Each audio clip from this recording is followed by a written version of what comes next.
స్వాగతం. ఇప్పుడు ఈరోజు just I focus on two things. ఒకటి వీకెండ్ టోటల్గా ఈ వారంలో జరిగింది జస్ట్ బ్రీఫ్గా, ఈ వారంలో జరిగినటువంటి మార్కెట్ విశేషాల గురించి బ్రీఫ్గా కొన్ని. రెండోది సెటిల్మెంట్ అంటే ఏమిటి, ఎవరో అడిగారు, సార్ మేము బిగినర్స్ కొత్త వాళ్ళం, స్టాక్ మార్కెట్కి సెటిల్మెంట్ అంటున్నారు, ఆ సెటిల్మెంట్ అంటే ఏమిటి అని అడుగుతున్నారు. అది బ్రీఫ్గానే చెప్తాను, సింపుల్గానే, లేకపోతే చాలా కష్టం చెప్పాలంటే. ఆ సెటిల్మెంట్ గురించి చెప్పాలంటే చాలా ఎక్కడికో వెళ్ళిపోవచ్చు. రెండు విషయాలు మాట్లాడతాను. ఒకటేంటంటే ఇప్పటివరకు ఈ వారాంతం ఇండెక్స్ పరంగా తీసుకుంటే నిఫ్టీ 50 షేర్ల 50 సంఖ్యల సూచీ తీసుకుంటే 30 షేర్లు తీసుకున్నా అంతే అనుకోండి. సెన్సెక్స్ సుమారుగా 200 పాయింట్లు రేంజ్లో తిరిగిందండి మార్కెట్. 200 పాయింట్ల రేంజ్లో తిరిగింది అంటే అంతకన్నా 200 పాయింట్లు పైకి వెళ్ళలేదు, 200 పాయింట్లు దిగి రాలేదు, ఆ రేంజ్లోనే ఉంది. సింపుల్గా చెప్పాలంటే 700-900 రేంజ్లో ఉన్నట్టు లెక్క. పూర్తి వారం కొంచెం గెయిన్ వచ్చింది, అంటే ఇంత క్రితట వారం కంటే కూడా ఈ వారం అంటే 0.6%, 0.5%, 0.5% అనుకుందాం పోనీ. టోటల్గా ప్రీవియస్ వీక్ కంటే ఈ వీక్ 0.5% పెరిగింది.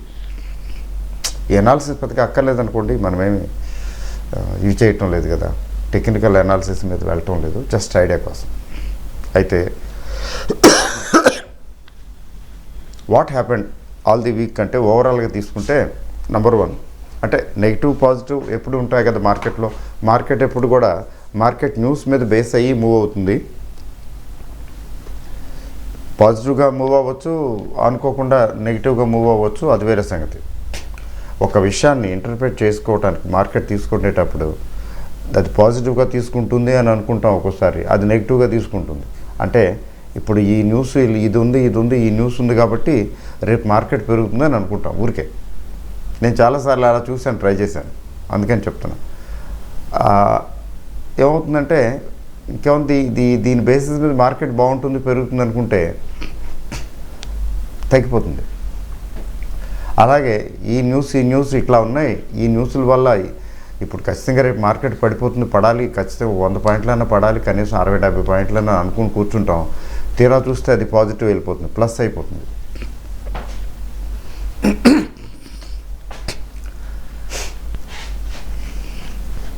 అంటే ఎవరి చెప్పు చేతుల్లో ఉండదు, ఎవరు గొప్ప కాదండి. నాకు బాగా గుర్తు 94 లేదా 95 అనుకుంటాను, నాకు గుర్తులేదు, 94 మేము మాతో పాటు కో బ్రోకర్ ఒక ఆయన ఉండేవాడు, చాలా పెద్దోడు. అందరం కలిపి ఆయనకేమో చందాలు వేసుకుని ఎన్ఎస్సి మెంబర్షిప్ ఇప్పించాం. అప్పట్లో ఎన్ఎస్సి వచ్చింది కొత్తగా.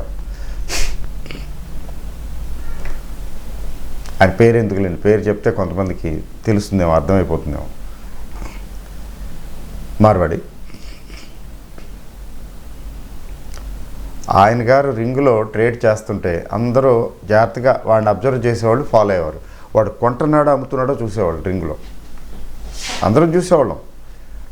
వాడు కొంటే పర్టికులర్ స్క్రిప్ట్స్ అంటే అప్పుడు ఆ రోజుల్లో అరవటమే కదా, రిలయన్స్ 282 బయర్, 282.25 సెల్లర్, అట్లా మొత్తం హాల్లో అరుచుకోవటమే కదా. ఆయన గారు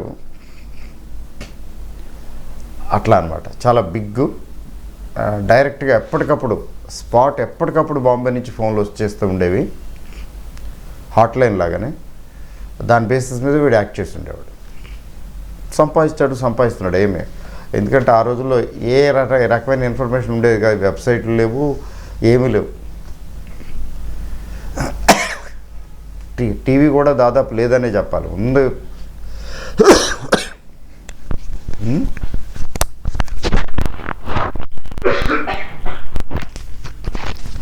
టీవీ ఉంది కానీ అంత ఇదేం కాదు, ఏమీ లేదు. అట్లాంటి టైంలో హాట్ లైన్ ఫోన్లు వచ్చేవి, చెప్పేసేవాడు, దాన్ని బట్టి చేసేవాడు. ఆ రోజు బడ్జెట్ అంటే చాలా ఇంపార్టెంట్ కదా. బడ్జెట్ ముందు రోజు, బడ్జెట్ టైము, తర్వాత బడ్జెట్ మర్నాటి రోజు చాలా హడావిడి ఎక్కువ ఉంటుంది కదా, స్పెక్యులేషన్ ఎక్కువ జరుగుతుంది కదా. బడ్జెట్ రోజు కొంచెం నార్మల్గా ఉండి మరి వాడికి వచ్చిన ఇన్ఫర్మేషన్ ఎట్లా తెలియదు కానీ వాడికి వచ్చిన ఇన్ఫర్మేషన్ బేసిస్ మీద కదా ఆ బడ్జెట్ రోజున ఫైనల్గా కొన్నాడు. సాయంత్రం వరకు కొంటూనే ఉన్నాడు. ఆఫ్టర్ ది మార్కెట్ అక్కడ బాంబే స్టాక్ ఎక్స్చేంజ్ క్లోజ్ అయిపోయిన తర్వాత కూడా జరుగుతుంటాయి డీల్స్. వాటిని కర్బ్ డీల్స్ అని, KERB, కర్బ్ డీల్స్ అనేవాళ్ళు. అంటే after the market, before the market కూడా డీల్స్ అవుతాయి. తర్వాత మార్కెట్ టైంలో కలిసి, ఫ్లోర్లో కలిసి స్లిప్పులు ఎక్స్చేంజ్ చేసి ఆ ఎక్స్చేంజ్లో పడేయటం, స్లిప్పులు రాసుకొని ఎక్స్చేంజ్లో పడేయటం, కాంట్రాక్ట్ పడేయటం, అందులో ఆటోమేటిక్గా సెటిల్మెంట్కి వచ్చేస్తుంది. దాన్ని కర్బ్ డీల్స్ అంటారు. కర్బ్ డీల్స్లో కూడా కొన్నాడు. ఆ రోజు ఈవినింగ్ లేట్ అయిపోయింది బాగా. ఈవినింగ్ కొన్నాడు, బాగా కొన్నాడు. అంతా చూశారు, అయిపోయింది, మనం ఏదో అనుకున్నాం, బాగా పెరిగిపోతుంది మార్కెట్ అనుకున్నాం, ఓకే, వెళ్ళిపోయాడు కంఫర్టబుల్గా. మర్నాడు మార్కెట్ పడిపోయింది. మర్నాడు trading, Bombay stock exchange base మెయిన్గా, అప్పుడు మార్కెట్ పడిపోయిందంటే కొంచెం గట్టిగా తగ్గింది. అంటే వాడు గట్టి పార్టీ కాబట్టి ఏం పర్లేదు, తట్టుకున్నాడు అనుకోవాలి. ఆ రోజులో వాడికి దగ్గర 50-60 లక్షలు, ₹1 కోటి దగ్గర లాస్ వచ్చింది ఆ ఒక్కరోజుకి. ఆ రోజుల్లో అంటే మీరు 60 లక్షలు అంటే ఈ రోజుల్లో అది 6 కోట్ల కంటే ఎక్కువ. 90s కదా, 94, 95. నేను ఈ దృష్టాంతం, ఈ ఎగ్జాంపుల్ ఎందుకు చెప్తున్నానంటే, ఎంత లైవ్ హాట్ లైన్ ఇన్ఫర్మేషన్ ఉన్నా, అప్డేట్గా ఉన్నా, ఎంత అలర్ట్గా ఉన్నా, ప్రాపర్ ఇన్ఫర్మేషన్ మీద బేస్ చేసి యాక్ట్ చేసినా కూడా market will defy all these things. Market may go in a different direction. రాత్రంతా ఆ రోజంతా కొన్ని వెళ్ళి మర్నాడు చూస్తే అంతా తుస్సుమంది. మర్నాడు మార్కెట్ అంతా తుస్తుంది. వాడి పరిస్థితి ఏంటి? ఇన్ఫర్మేషన్ గెస్ చేయటం సెకండరీ థింగ్. గెస్ చేసినా, పెద్ద లాజిక్ అప్లై చేసి పని చేసినా, రెండింటి రిజల్ట్ దాదాపు ఒకేలా వచ్చే అవకాశం ఉంది. అందుకని షార్ట్ టర్మ్ ఎప్పుడు కూడా ఇది పెరుగుతుంది, తగ్గుతుంది అని ప్రెడిక్ట్ చేయటం వీలు పడదు. అట్లా చేసి కొంతమంది ఓవర్ కాన్ఫిడెన్స్తో వెళ్ళిపోయి మొత్తం పూర్తిగా జీరో అయిపోయి ఇంటికి వచ్చేసేవాళ్ళు కూడా ఉంటారు. అలా చాలామందిని చూసేవాళ్ళం. అంటే ఇప్పుడు కనపడరు కదా, అప్పుడంటే కనపడేవాడు ఫిజికల్గా. ఎందుకంటే అంతా ఫిజికల్ యాక్టివిటీ కదా అప్పుడు. ఇప్పుడంతా ఆన్లైన్ సీట్లో కూర్చొని చేసేది. ఎవరిదే డబ్బులు ఎంత పోయినాయో, ఎవరికి ఎంత వచ్చినాయో తెలియదు. ఒకరికొకరితో సంపర్కమే లేదు. సో మార్కెట్ ఎవరి చెప్పు చేతుల్లో ఉండదు. మనం ప్రెడిక్ట్ చేయలేము, చేయకూడదు, చేయవలసిన అవసరం లేదు. మార్కెట్ ఇలా ఉంటే ఏంటి చేయాలి నేను, ఇలా ఉంటే ఏం చేయాలి నేను, పైకి వెళితే ఏం చేయాలి, కిందకు వస్తే ఏం చేయాలి, అంతే. ఎట్ ది మోస్ట్ అట్లా ఆ స్ట్రాటజీ అంటారు దాన్ని. మీ దగ్గర రెండు ఉండాలి, ప్లాన్ ఏ, ప్లాన్ బి రెండు ఉండాలి స్టాక్ మార్కెట్కి. ముఖ్యంగా షార్ట్ టర్మ్ చేసే వాళ్ళకి చాలా చాలా కష్టమైన జాబ్ అండి ఇది. యాక్టివ్ టైము, ఫుల్ టైం ఉపయోగించాలి. మ్యాక్సిమం రోజంతా టైం దాని మీద ఉపయోగించాలి. తర్వాత చాలా చూడాలి. తీరా చూస్తే తుస్సుమనొచ్చు. ఇంత చేసి నష్టపోవచ్చు. గ్యారంటీ లేదు వస్తుందని. లాంగ్ టర్మ్ అయితే అలా ఉండదు. ధైర్యంగా మంచి కంపెనీలు కొనుక్కుని పెట్టుకుంటే ఎప్పుడోకప్పుడు వస్తాయి. మెజారిటీ బాగుంటాయి, కొన్ని పోయినా కూడా. అందుకే ఈ ప్రపంచం అంతా ఎలుగెత్తి చాటుతున్నది ఏంటంటే లాంగ్ టర్మ్ ఇన్వెస్ట్మెంట్ శ్రేయస్కరం అని. అంటే లాంగ్ టర్మ్ అంటే ఎంత long term, that's a big question mark. చాలా జాగ్రత్తగా ఉండాలి. ప్రతి షేర్ని లాంగ్ టర్మ్ అనుకుని కొని పడేస్తానంటే అది ఏమైపోతుందో ఎక్కడికి వెళ్తుందో తెలియదు. జాగ్రత్తగా ఉండాలి. ఈవెన్ నిఫ్టీ 50 షేర్ల విషయంలో కూడా కొంచెం చూసుకోవాలి, మానిటర్ చేసుకోవాలి. That's a different story. తర్వాత ఈ వీక్లో 200 పాయింట్స్ కంటే ఎక్కువ రేంజ్ రాలేదు కదండి. ఒక విశేషం అంటే గ్రాఫికల్గా చూసి చెప్తున్నాను. నిఫ్టీ ఏమవుతుందంటే పాపం అట్లా అట్లా అట్లా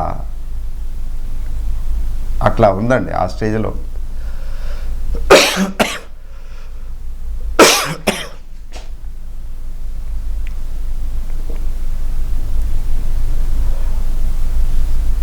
ఇట్లా సుమారుగా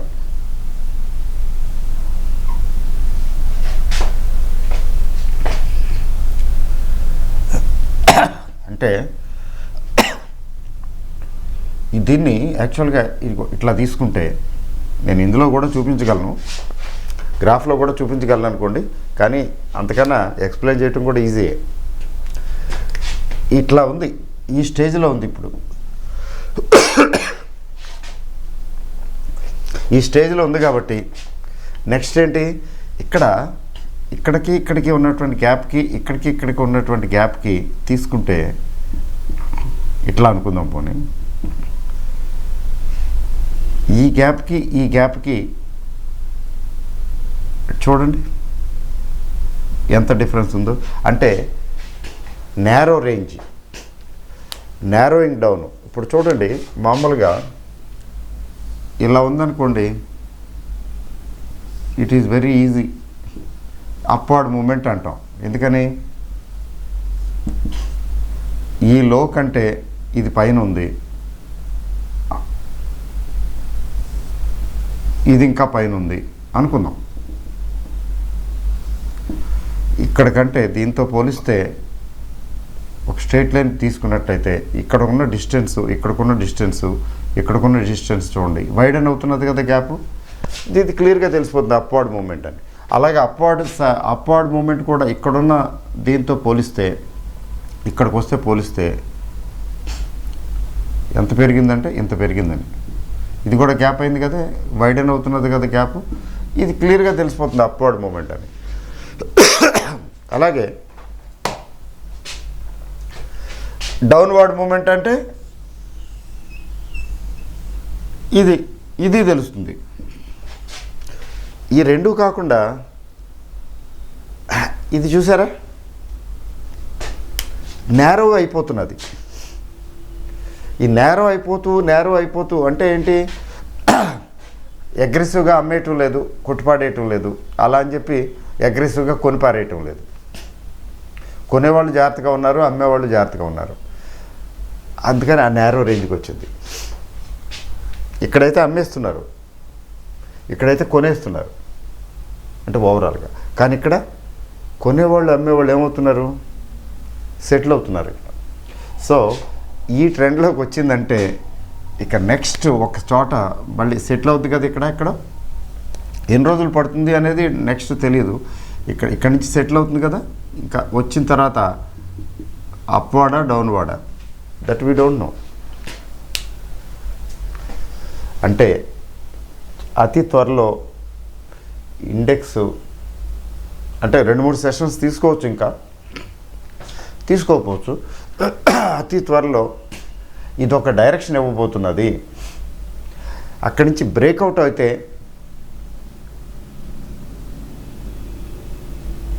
ఎస్ అప్వర్డ్ మూమెంట్కి సిద్ధంగా ఉంది, పైకి వెళ్ళటానికి సిద్ధమైపోయింది అని. లేదు కిందకు వస్తే కిందకి వెళ్ళటానికి సిద్ధమవుతున్నది అని. పెర్మనెంట్గా కాదు, ఫర్ ది టైం బీయింగ్. అంటే అది కూడా ఎట్లా అంటే చూడండి, ఇట్లా వచ్చినట్టు వచ్చి అప్వర్డ్ మూమెంట్ వచ్చింది అనుకోండి, ప్రీవియస్ హై తీసుకోండి.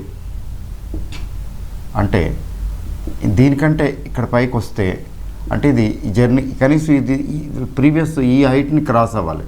ఇది దాటితే ఇది అప్వర్డ్ జర్నీ స్టార్ట్ చేయింది. ఎంత పైకి వెళుతుందనే తెలియదు, మళ్ళీ తర్వాత దీన్ని కూడా క్రాస్ అవ్వాలి కదా.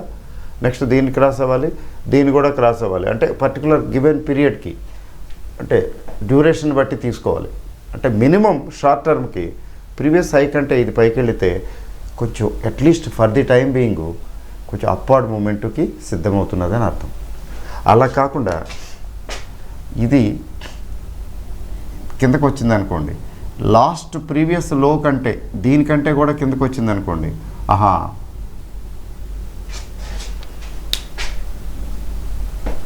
అధోగమనం. ఇంకా అక్కడి నుంచి ఇక్కడ ఇది దాటి కిందకు వస్తే తగ్గటానికి సిద్ధపడుతున్నది, కిందకి రావడానికి సిద్ధపడుతున్నది అని అర్థం. ఇది దాటితే పైకి వెళ్తానికి సిద్ధపడుతున్నది అని అర్థం. అదే ఆ స్టేజ్కి ఇక్కడికి వచ్చింది. ఇక్కడ ఉందలేండి, ఇక్కడి నుంచి ఇక్కడికి వెళ్ళటానికి ఎంత టైం పడుతుందో తెలియదు. లేదు ఇక్కడి నుంచి కప్పుకుని మొదలుపెట్టి, లేదా ఇక్కడి నుంచి కిందకో పైకి వెళ్ళదని ఏం లేదు. అట్లా నార్మల్గా ఏంటంటే మనకేం తెలియదు కదా, టెక్నికల్స్ ఎప్పుడు కూడా యాక్యురసీ ప్రెడిక్ట్ చేయలేవు. ఏమి అనుకోని సంఘటనలు ఏం జరగకపోతే అట్లా జరుగుతుంది. ఇలా నేరో అవుతూ ఇక్కడి నుంచి ఒక డైరెక్షన్ తీసుకుంటాయి, లేకపోతే ఇక్కడి నుంచే తీసుకోవచ్చు. That's a different issue. మనం వెయిట్ అండ్ వాచ్, అందుకే క్యూరియస్గా ఉంటుంది. వెయిట్ అండ్ వాచే చేయాలి తప్ప ప్రిడిక్ట్ చేయకూడదు. వస్తుంది, తగ్గుతుంది, పెరుగుతుంది, అసలు అట్లా వెళ్ళనేకూడదు. ఎట్లా ఉంటుందో చూద్దాం, స్టడీ పర్పస్ అనుకోవాలి. ఏ రోజుకి ఆ రోజు సస్పెన్సే. ఈరోజు మార్కెట్ పెరుగుతుందా, రేపు మార్కెట్ పెరుగుతుందా తగ్గుతుందా అనేది ఇవాళ ఆలోచిస్తే తెలీదు నాకు, చూద్దాము అంటే సస్పెన్స్ థ్రిల్లర్ అవుతుంది. గ్యారంటీ తగ్గుతుంది రేపు, లేదా గ్యారంటీ పెరుగుతుంది రేపు అంటే అది సస్పెన్స్ పోయింది. అప్పుడు అక్కడ ఏమవుతుందో తెలియదు, ముందు ఆ సస్పెన్స్ మనం పోగొట్టుకున్నట్లు అవుతుంది. So we need not go for. So moving in a narrow range అంటే ఇది, దాని అర్థం అదే, నేరో రేంజ్లో మూవ్ అవుతున్నది అంటాం కదా. తర్వాత కొన్ని న్యూస్ ఏంటంటే వీక్లో తీసుకుంటే ఇండస్ట్రియల్ అవుట్పుట్ నవంబర్కి వచ్చింది డేటా, కొంచెం నిరాశాజనకంగా ఉంది. 0.5% అంటున్నారు. లాస్ట్ 19 monthsలో ఇంత తక్కువ లేదని. మళ్ళీ డిసెంబరు ఇంప్రూవ్ అయ్యి ఉండొచ్చు, ఖచ్చితంగా అవుతుంది, అవ్వాలి లెక్క ప్రకారం. అదొకటి కొంచెం మైనస్ సైడు. తర్వాత క్రూడు డాలరు రెండు కూడా పెరిగాయి లాస్ట్ వీక్లో, ఈ 1 weekలో. క్రూడు మరి ఎలా అయితే ఇలా తగ్గిందో అలా పెరిగింది. $62 దగ్గర ఉన్నట్టు బోగట్టా 50 రేంజ్కి వెళ్ళిందల్లా 60 దాటింది. అయితే మళ్ళీ కొంచెం సెటిల్ అవుతుందిలేండి. 58 60 వెళ్ళినట్టు వెళ్ళి ఇట్ విల్ సెటిల్ డౌన్.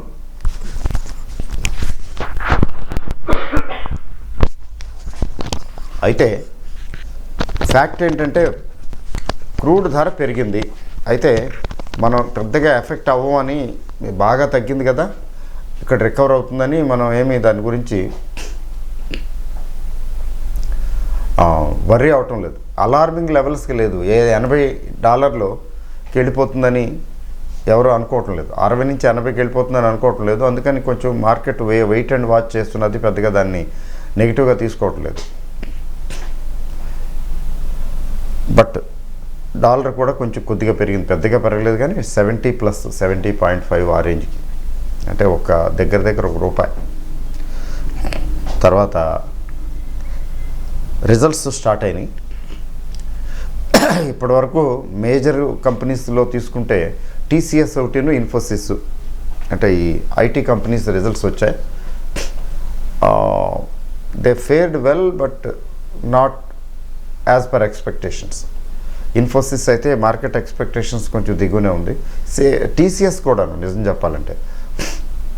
అయితే ఇన్ఫోసిస్కి ముందే తెలుసు కదా, సరే మీ ఇష్టమయ్యా, మేము మళ్ళీ కొనేస్తున్నామని 2% 3% మళ్ళీ వాళ్ళ షేర్ని వాళ్ళే కొనేసుకుంటున్నారు. Because they are cash rich, lot of cash is there, reserves చాలా ఉన్నాయి. ఇలా షేర్లు కొని చించి పారేస్తారు. ఈక్విటీ తగ్గిపోతుంది వాళ్ళది. 2-3% కొనేసి ఎక్స్టింగ్విష్ చేసేస్తారు. ఇప్పుడు బైబ్యాక్ వచ్చింది. అందుకని కొంచెం ఇన్ఫోసిస్ ఎఫెక్ట్ అవటం లేదు, ప్రైస్ ఎఫెక్ట్ అవ్వకపోవచ్చు. TCS కొంచెం ఎఫెక్ట్ అయింది. ఇవన్నీ టెంపరీ. బట్ ఏంటి దీని నుంచి డ్రా చేసేదంటే 2 మేజర్ ఐటీ కంపెనీలు, number 1 and number 2 in India. Number 1 TCS, number 2 Infosys, మీకు తెలిసిన విషయమే కదా. ఒకప్పుడు 3rd ప్లేస్లో సత్యం కంప్యూటర్స్ ఉండేది, అది టెక్ మహీంద్రా అనుకోండి. బట్ ఆ రోజులు వేరు, ఆ పరిస్థితులు వేరు. ప్రస్తుతం నంబర్ 1, నంబర్ 2 ఇవే. ఈ నంబర్ 1, నంబర్ 2 రిజల్ట్స్ అంత ఆశాజనకంగా అంత బాగా లేవు, డిసప్పాయింటింగ్గా లేవు. But at the same time ఎంతో బాగా ఉన్నట్టు ఆశించినట్టుగా లేవు. సో యావరేజ్ అని చెప్పుకోవాలి. అంటే ఐటీ ఇండస్ట్రీ రిజల్ట్స్ జనరల్గా ఇలాగే ఉండే అవకాశం ఉంది. ఎక్స్ట్రాడినరీగా ఏమి ఎక్స్పెక్ట్ చేయడానికి ఏం లేదు అనే ఇండికేషన్ వస్తున్నది. అయితే మిగిలిన ఇండస్ట్రీస్, మిగిలిన మేజర్ కంపెనీస్ తాలూకు రిజల్ట్స్ అవన్నీ చూసిన తర్వాత కానీ కొంచెం ఒక ఐడియా రాదు. అందుకే ఓవరాల్గా మీకు ఫిబ్రవరి ఎండ్ అయిపోతుంది ఇవన్నీ వచ్చేటప్పుడు. మనకి ఎఫ్ఎంసీజీ చూసుకోవాలి, ఐటీసీ, హిందుస్థాన్ యూనిలివర్ లాంటి కంపెనీలు చూసుకోవాలి. తర్వాత మెటల్స్ ఏంటి పరిస్థితి చూసుకోవాలి, హిండాల్కో, వేదాంత లాంటివి, హిందుస్థాన్ జింకు ఇట్లాంటివి ఎట్లా ఇస్తున్నాయి రిజల్ట్స్ అవి చూసుకోవాలి. ఇట్లా ఓవరాల్గా సెక్టర్ వైజ్ చూస్తారులేండి. ఫైనాన్స్ కంపెనీస్ ఎలా ఫేర్ చేస్తున్నాయి, బజాజ్ ఫైనాన్షియల్ సర్వీసెస్, ఇట్లా బ్యాంక్స్, ఇవన్నీ ఇట్లా తీసుకుంటుంది మార్కెట్. It takes time. తీసుకుని ఒక నిర్ధారణకు వస్తుంది. దాన్ని బట్టి మార్కెట్ని పెంచడమా తగ్గించడమా, ఇప్పుడు కొనొద్దు అనో ఇప్పుడు కొందామనో ఏదో డెసిషన్ తీసుకుంటారు. సరే, రిజల్ట్స్ టైము. తర్వాత ఇంకోటి ఏంటంటే పాజిటివ్ సైడ్ తీసుకుంటే ఈ వారంలో ట్రేడ్ వారు దాదాపు డిఫ్యూజ్ అయినట్టే. అంటే ట్రేడ్ వారు వీళ్ళిద్దరూ ఏదో సయోధ్య కుదుర్చుకుని కొంచెం కొంత అవగాహనకి వచ్చినట్లే అనిపిస్తున్నది. డీటెయిల్స్ అన్నీ నిదానంగా వస్తాయనుకోండి.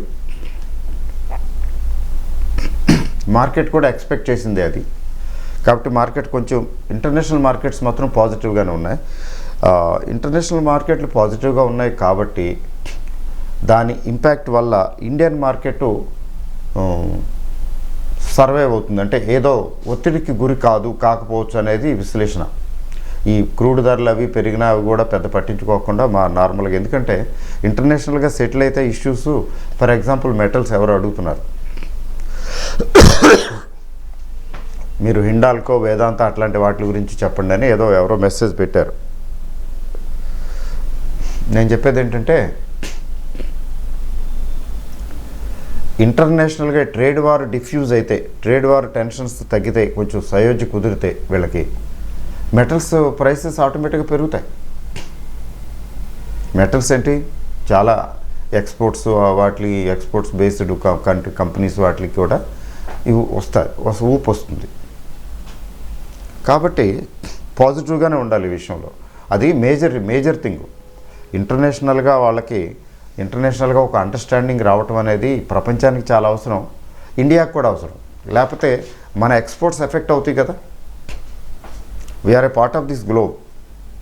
అది పాజిటివ్ సైడ్. రెండవది ఏంటంటే జిఎస్టీ, ఎక్కువ డీటెయిల్గా జిఎస్టీ గురించి చెప్పను అనుకోండి. ఈ GST council 32nd GST council కదా మీట్ అయ్యి నిన్ననే మీట్ అయ్యి కొంచెం సంచలనాత్మకంగా కొన్ని మార్పులు, అంటే కొన్ని రాయితీలు ఇచ్చింది. ముఖ్యంగా ఎగ్జంప్షన్ విషయంలో సర్వీసు ప్రొవైడ్ చేసే వాళ్ళకి కంపోజిషన్ స్కీము అలౌ చేస్తున్నది. తర్వాత మెయిన్ థింగ్ ఏంటంటే ఎగ్జంప్షన్ లిమిట్ 20 లక్షలు లిమిట్ కదా.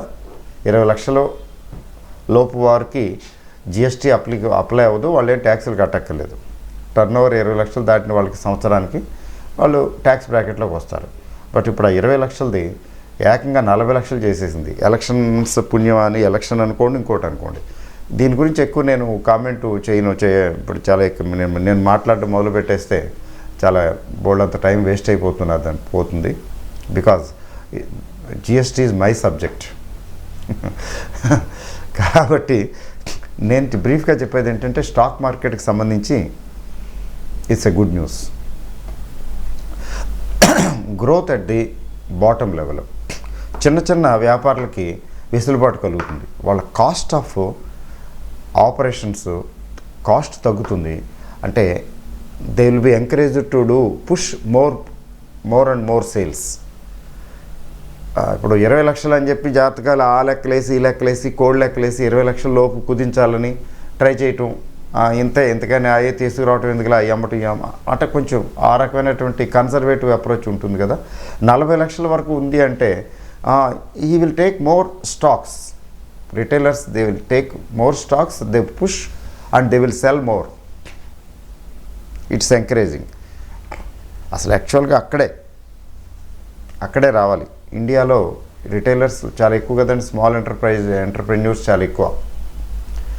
సో ఇది మంచి ఉత్సాహాన్ని ఇస్తుంది. కాబట్టి ఎఫ్ఎంసీజీ కంపెనీలు ముఖ్యంగా ఫాస్ట్ మూవింగ్ కన్జ్యూమర్ గూడ్స్, ఈ ఎఫ్ఎంసీజీ కంపెనీలకి చాలా బాగుంటుంది. అంటే వాటికి ఇంకొంచెం వాటి టర్న్ ఓవర్ పెరగటానికి, ప్రాఫిటబిలిటీ పెరగటానికి నెక్స్ట్ అంటే ఎప్పుడు కూడా మార్కెట్ ఫ్యూచర్ని చూస్తుంది. ఫ్యూచర్లో ఈ ఎఫ్ఎంసీజీ కంపెనీల టర్న్ ఓవర్ పెరగటానికి, సేల్స్ పెరగటానికి, లాభాలు పెరగటానికి అవకాశం ఉంటుంది. అయితే బట్ ఒక ప్రొఫెషనల్గా నేనేం చెప్తానంటే, గవర్నమెంట్కి ఎగ్జామ్షన్ లిమిట్ పెంచినందువల్ల కలెక్షన్ తగ్గదండి. కొంచెం ట్రాన్స్పరెన్సీ లెవెల్ పెరుగుతుంది, ట్యాక్స్ కంప్లయన్స్ పెరుగుతుంది, ఇంప్రూవ్ అవుతుంది. బహుశా ట్యాక్స్ కలెక్షన్స్ పెరుగుతాయి కానీ తగ్గవు. It may look strange. Exemption limit పెంచినందువల్ల ట్యాక్స్లు తగ్గవు, కలెక్షన్స్ తగ్గవు, పెరుగుతాయి. 40 లక్షలు అయితే okay, then I will show, నేను అకౌంట్లు చేస్తాను అట్లా. అది that is the thing. Okay, so అదండి ఈరోజుకి సంబంధించినటువంటిది విశేషం. తర్వాత చిట్టి తమ్ముళ్ళు ఎవరో, మేము బిగినర్స్ కదండి, సెటిల్మెంట్ అంటుంటారు, ఏంటో దాని గురించి చెప్పండి అని అంటే, సరే నాకు అనిపించింది 2 ముక్కలు దాని గురించి మాట్లాడదాం. సెటిల్మెంట్ అంటే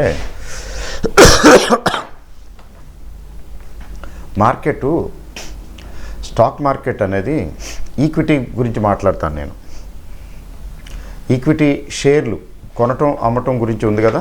ఈక్విటీ, ఈ కొనటం అమ్మటం అనే 2 కార్యక్రమాలు తీసుకున్నట్లయితే జాగ్రత్తగా చూడండి. క్యాష్ మార్కెటు, డెరివేటివ్స్ మార్కెట్ అని 2 ఉంటుంది. Futures, cash and futures. Cash credit అని కాదు, ఫ్యూచర్స్ మార్కెట్. క్యాష్ అంటే ఏంటి? ఏదైనా షేర్ మనకు నచ్చింది కొంటాం, అమ్ముతాం, ఫినిష్. ఈరోజు కొంటాం, మన దగ్గర స్టాక్ ఉంది, అమ్మాము, డబ్బులు తీసుకుంటాం. 2 రోజులు 3 రోజులు డబ్బులు వచ్చేస్తాయి. వెంటనే కావాలి, సేమ్ డే కావాలంటే కూడా ఇచ్చేస్తున్నారు వాళ్ళు, దానికి ఏదో కొంచెం ఛార్జ్ చేస్తున్నారు. అలా కాదు, నా దగ్గర డబ్బులు ఉన్నాయి కొంటానంటే మీరు కొనేయండి, మీ బ్యాంకులోంచి మీ దగ్గర నుంచి డబ్బులు వెళ్ళిపోతాయి, 2 రోజుల్లో మీ అకౌంట్లోకి షేర్లు వచ్చేస్తాయి. ఇది cash market. Ready, cash and carry అంటారు చూసారా, దీన్ని ఇన్వెస్ట్మెంట్ అంటాం, మనందరం చేసే పని. అయితే ఇంకొక మార్కెట్ ఉంది సపరేట్గా, డెరివేటివ్స్ మార్కెట్. ఈ ఫ్యూచర్స్కి డెరివేటివ్స్ మార్కెట్ అని అంటాం. ఈ ఫ్యూచర్స్ మార్కెట్లో ఏంటంటే, ఇక్కడ ఫిజికల్గా ఇక్కడ బయింగ్ సెల్లింగ్ ఉంటుంది, కానీ సెటిల్మెంట్ ఎప్పుడు కూడా డెలివరీ ద్వారా ఉండదు. అంటే నేను ఒక 1000 షేర్లు అమ్మాను అనుకోండి, రిలయన్స్ ఇండస్ట్రీస్ అనుకుందాం, ఆ 1000 షేర్లు నేను డెలివరీ ఇవ్వను.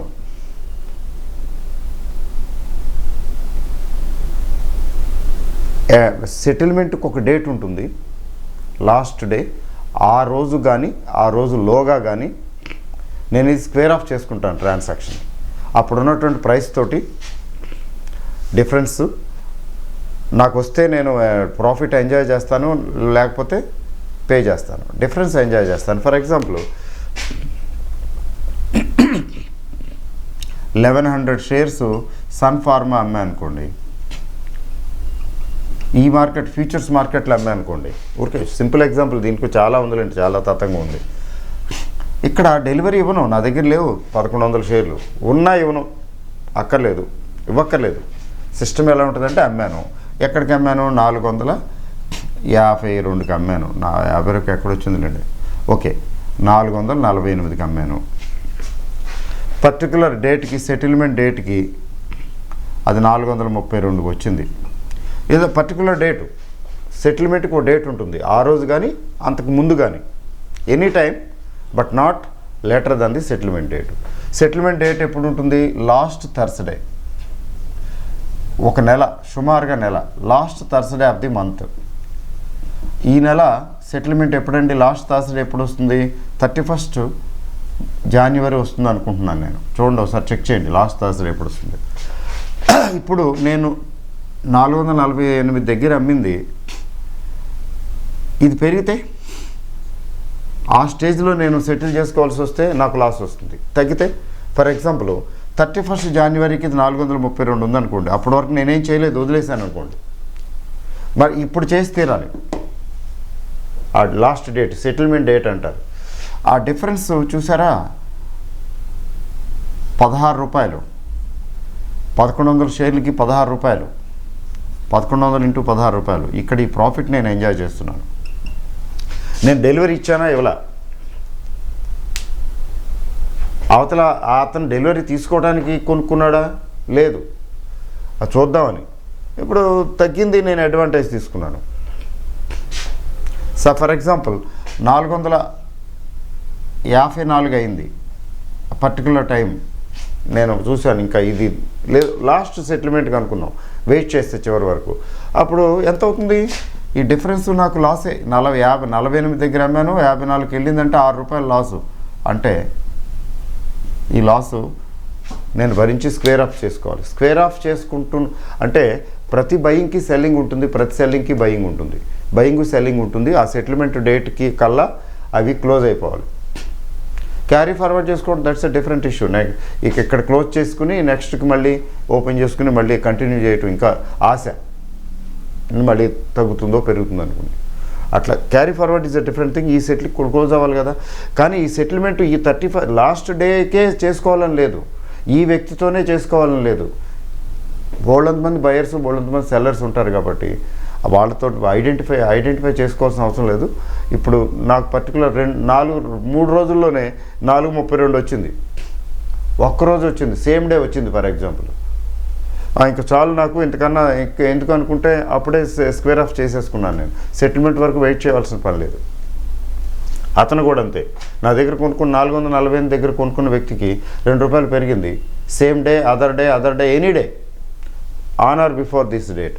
అతను 2 రూపాయలు 4 రూపాయలు ప్రాఫిట్ బుక్ చేసుకుంటే స్క్వేర్ ఆఫ్ చేసుకున్నాడు అనుకోండి, 454 దగ్గర చేసుకున్నాడు అనుకోండి, 6 రూపాయలు ప్రాఫిట్ వచ్చేస్తుంది. వెంటనే రావచ్చు, ఈ టైం కావచ్చు, మధ్యలో బోల్డ్ అంత మారుతూ ఉంటుంది, పెరగటం తగ్గటం ఉంటుంది కదా. ఫ్యూచర్స్, భవిష్యత్తు మనకు తెలియదు, దీన్ని సెటిల్మెంట్ అంటాం. ఇది మంత్లీ సెటిల్మెంట్. మనకి డెరివేటివ్స్కి, ఫ్యూచర్స్కి మంత్లీ సెటిల్మెంటే నడుస్తున్నది. అందువల్ల ఇవి చాలా ఎక్కువ వాల్యూమ్లో చేస్తారు. క్యాష్ మార్కెట్లో కంపేర్ చేసుకుంటే ఈ ఫ్యూచర్స్లో బయర్స్, సెల్లర్స్, లాట్స్లో చాలా ఎక్కువ వాల్యూమ్ జరుగుతూ ఉంటుంది. ఇది పెద్ద మార్కెట్, అందుకని వాళ్ళు ఎక్కువ ఇన్ఫ్లుయెన్స్ చేస్తారు. క్యాష్ మార్కెట్ దాన్ని ఇన్ఫ్లుయెన్స్ చేస్తుంది, ఈ మార్కెట్ క్యాష్ మార్కెట్ని ఇన్ఫ్లుయెన్స్ చేస్తుంది. There is some correlation. అందుకని అవి మూవ్ అవుతుంటాయి. అందుకని క్యాష్ ప్రైస్కి, ఫ్యూచర్ ప్రైస్కి డిఫరెన్స్ ఉంటుంది. అదే సన్ఫార్మా 448 దగ్గర అక్కడైతే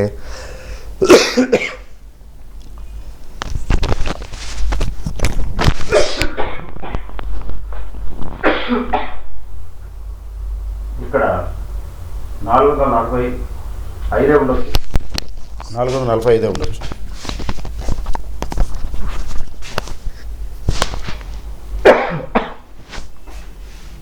ఓకే అండి. సో ఫ్యూచర్ మార్కెట్ అంటే ఇది ఇలా ఉంటుంది.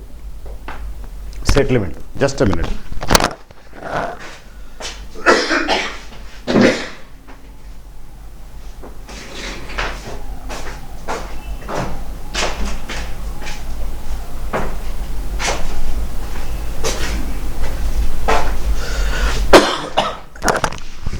సో ఇదండి మార్కెట్, దీన్ని సెటిల్మెంట్ అంటారు. అయితే ఈ సెటిల్మెంట్ అండి ఈ మధ్యన బ్యాంకు నిఫ్టీ అని ఉంది, చాలా ఇన్స్ట్రుమెంట్స్ ఉంటాయి. బ్యాంక్ నిఫ్టీలో ఆప్షన్స్లో అయితే weekly settlement, bank Nifty options అంటే ఎవ్రీ థర్స్డే సెటిల్మెంట్, 1 వీకే, Monday to Thursday, Monday, Tuesday, Wednesday, Thursday, 4 days, వారానికి అంతే కదా ఉంటుంది. ఇప్పుడు నిఫ్టీ ఆప్షన్స్ కూడా ఎక్స్టెండ్ చేస్తున్నారు. ఇది ఆప్షన్స్, ఫ్యూచర్స్ అని 2 రకాలు ఉంటాయండి. అవన్నీ ఎంతకన్నా ఎక్కువ డీటెయిల్స్ అక్కర్లేదు మీకు. నిఫ్టీ ఆప్షన్స్ కూడా త్వరలో వీక్లీ చేస్తున్నారు. Very dangerous. ఏం చేస్తాం, అన్ఫార్చునేట్. మిడతల దండలాగా వెళ్తుంటారు, డబ్బులు పోగొట్టుకుంటుంటారు. ఈ ఫ్యూచర్స్, ఆప్షన్స్ చాలా డేంజరస్ గేము. అది చాలా టెక్నికల్ గేము. తెలుసుకోవాలి, నేర్చుకోవాలి, అర్థం చేసుకోవాలి, స్టడీ చేయాలి, కొంచెం ఎక్స్పోజర్ కావాలి, ఎక్స్పీరియన్స్ కావాలి, అన్నీ ఉండి దిగాలి. కొంచెం ఎక్కువ ఇన్వెస్ట్మెంట్ కూడా ఉండాలి. మామూలుగా తక్కువ అమౌంట్ తోటి దిగిపోతుంటారు, చేతులు కలుపుకుని బయటకు వస్తుంటారు. ముఖ్యంగా ఎక్కువ మందికి, మెజారిటీకి 80 to 90%కి దీని అవగాహన ఉండదు, అయినా చేస్తుంటారు. ఆ బ్రోకర్స్ వీళ్ళు అలవాటు చేసేస్తుంటారు. అది కొనండి, దమ్మండి అని 1-2 సార్లు వస్తాయి డబ్బులు, ఇలాగే వస్తాయి అనుకుంటారు. వచ్చేటప్పుడు తక్కువ డబ్బులు వస్తాయి, పోయేటప్పుడు ఎక్కువ డబ్బులు పోతాయి. వెరస్ ఈ నెట్ లూజర్సే కానీ గెయినర్స్ ఉండదు. Very few people will gain. It's a very dangerous game. So దీన్ని మార్కెట్ సెటిల్మెంట్ అంటే ఇది. ఫ్యూచర్స్కి సంబంధించినటువంటి, ఫ్యూచర్స్ ఆప్షన్స్కి సంబంధించినటువంటి, అంటే డెరివేటివ్కి సంబంధించినటువంటి సెటిల్మెంటు. ఈ సెటిల్మెంటు క్యాష్ మార్కెట్ని కూడా ప్రభావితం చేస్తుంది. అందుకని మన సెటిల్మెంటు చివరిలో సాధారణంగా కొంచెం సెల్లింగ్ ప్రెషర్ వస్తుంది. సెటిల్మెంట్ స్టార్టింగ్లో కొంచెం బయింగ్ వస్తుంది నార్మల్గా, జనరల్గా. అందుకని సెటిల్మెంట్ ఎండ్లో ఉన్నామా, స్టార్టింగ్లో ఉన్నామా అని కూడా చూసుకోవటం ఒక ఇంపార్టెంట్ థింగే. క్యాష్లో కొనుక్కున్నా కూడా అలా జనరల్గా సెటిల్మెంట్ ఎండ్లో కొంచెం లో ప్రైస్కి దొరికే అవకాశం ఉంది. చాలండి ఈరోజుకి. So thank you very very much.